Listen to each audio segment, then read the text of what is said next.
Hello, everybody. Welcome to the Get Woke or Broke News Show. Now, check this out. The far left in this country has become incredibly hostile to the state of Israel. The most extreme statements have become a daily routine. They even dabble openly in anti-Semitism. But President Biden will not stand up to them because he cares more about political power.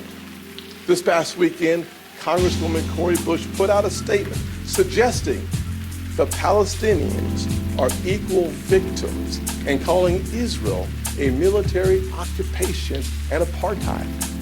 Her colleague Omar has a history of anti-Israel statements that have been so offensive and so anti-Semitic that even House Democrats and Nancy Pelosi had to rebuke her. Their fellow squad member, AOC, has said supporting Israel means taking the side of occupation. The friend, Congresswoman Tlaib, has copy-pasted Hamas propaganda to call Israel racist. And this past week, Congresswoman Tlaib went full-on victim blaming. She said Israel is apartheid and responsible for the cycle of violence. She said Israel is responsible for the cycle of violence.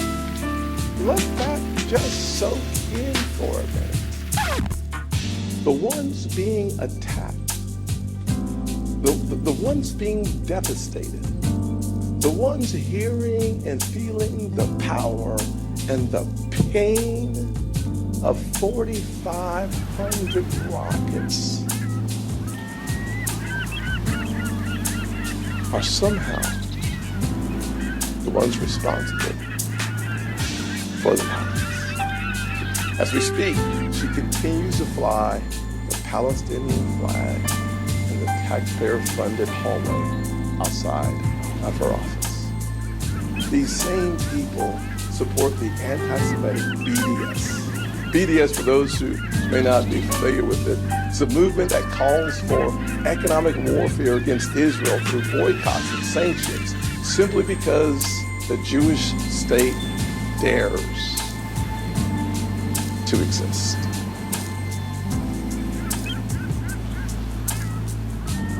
And several of them put those bigoted boycotts into practice themselves just a few months ago. They boycotted President Herzog's speech to Congress and voted against a pro-Israel resolution. I said at that time that giving aid and comfort to anti-Semitism was a dangerous, reckless signal for members of Congress to send.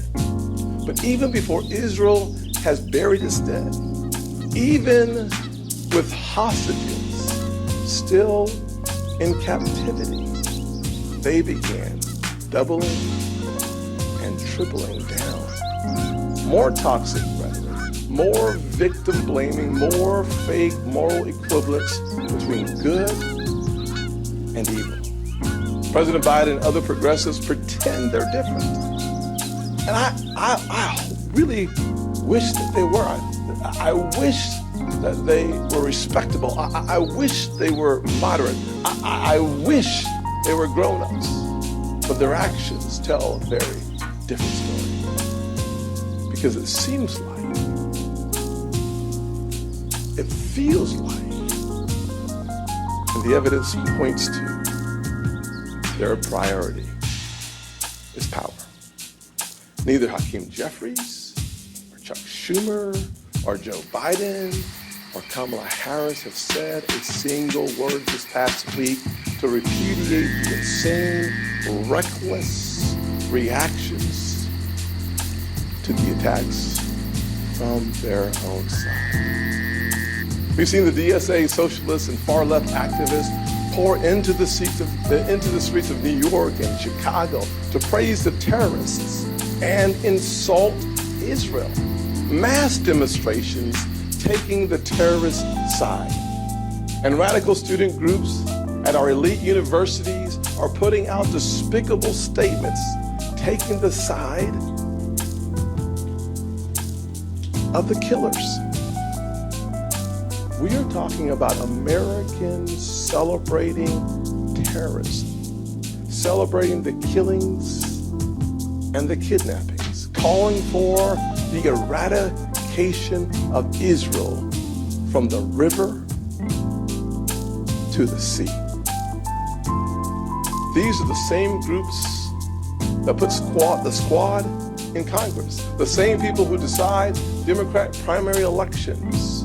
Several of the representatives I just named are members of the DSA themselves. Where are the repudiations? Where are the primary challenges?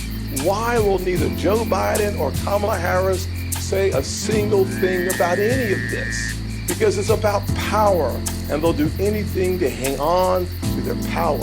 They will weaponize race and class here at home. They will tell hope-stealing lies about the nature of systemic racism in our country. They call America an evil country, and they give aid and comfort to extremists who are not just anti-Israel, anti-Semitic. Radical liberals are choosing their own political power over peace. They would rather invite attacks on our allies than stand up to the fringe elements within their party. This is not all Democrats. This is not all Democrats. This is a radical, extreme element that refuse to stand up to their own party. It is cowardice that makes them complicit, and it has to stop. We need to eliminate racist, socialist, anti-Semitic DSA from American politics. If the DSA and their friends are going to behave like a hate group, we should treat them like a hate group. And we should stop pretending it's normal or okay that the most famous, most prominent House Democrats in the country are joined at the hip with the DSA. Every member of the squad should either quit the DSA and repudiate the people who are cheering on deadly terrorism, or they should be expelled from Congress.